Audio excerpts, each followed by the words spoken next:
What is the true cost of a cure? When the remedy offered to fix our brokenness demands we surrender the very pieces that make us whole, have we been healed, or have we been hollowed out? What is sight worth, if all it reveals is the architecture of our own ruin? Elara lived in a house of memories, each object a testament to a life lived. Her family's history was not written in books, but carved into the mahogany of a great-grandfather clock, woven into a Flemish tapestry of a silver hunt, and held in the cold, silent marble of a lover's bust. But a fog was rolling in, a slow, milky cataract that was stealing the world from her. Her sight, once sharp enough to spot a hawk on the wind, was now reduced to a smear of light and shadow. Her universe had become one of touch, scent, and sound. Into this muted world walked Dr. Kalen. His voice was like polished river stones, smooth and cool, promising clarity.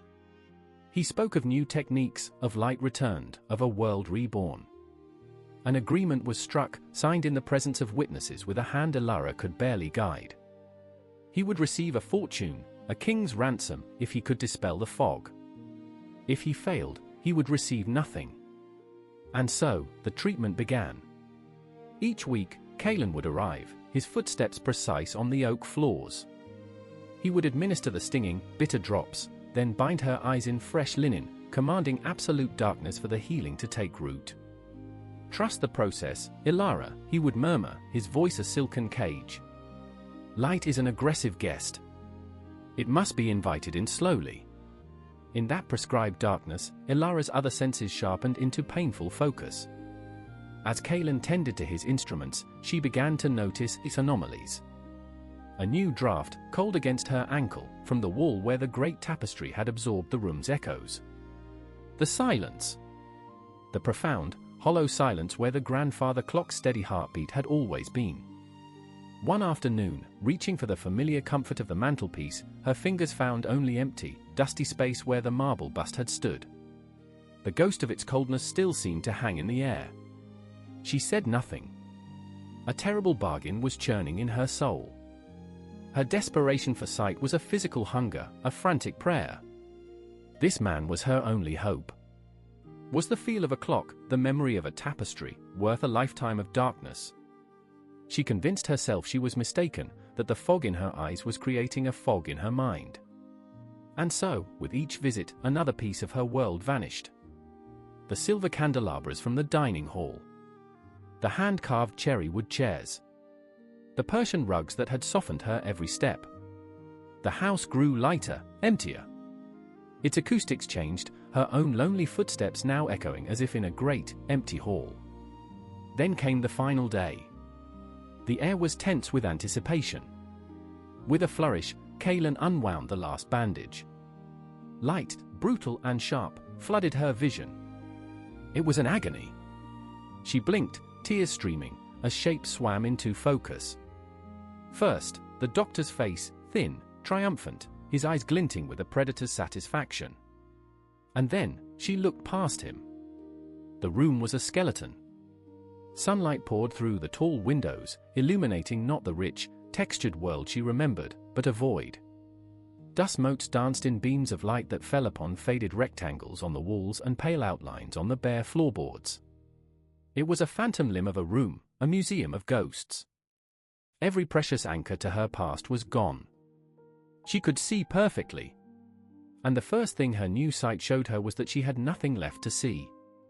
My fee, Kalen said, his voice no longer smooth but sharp, transactional. The cure is complete. You have your sight. Elara turned her gaze to him, her eyes as clear and cold as winter ice. Our agreement, she said, her voice quiet but resonant in the empty space, was that I would pay you if you cured me. You claim you have. But I claim my blindness is now more profound than ever before. Kalen scoffed. That is absurd. You can see me, this room, the light of day. No, she corrected, taking a slow step forward. When my world was darkness, I could still see everything. With my hands, I saw the face of my husband in marble. With my memory, I saw the forest in the tapestry. With my heart, I saw the generations of my family in the ticking of the clock. My home was full. Now, you have given me eyes, but you have stolen the world. You promise me sight, but all I see is absence. All I can see is what isn't here. Tell me, doctor, how is that a cure? We are all, in some way, Elara. We are presented with cures for our own perceived blindness, our loneliness, our insecurity, our ambition.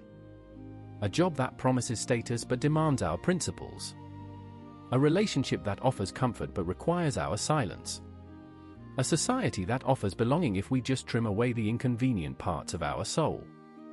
The doctor is the seductive voice of compromise, stealing our heirlooms, our integrity, our passions, our truths, while we are willingly blindfolded by our own desperate hope. We accept the cure, only to open our eyes and find ourselves standing in the empty room of our own life, left with a perfect, hollow clarity. The truest blindness is not a failure of the eyes, but a failure to see what is being taken from us in exchange for a distorted vision of success. Before you accept a remedy for what you lack, first take inventory of what you have. For a life with perfect vision that can no longer recognize its own soul is the most profound blindness of all. This is Filiarium, timeless stories, enduring wisdom.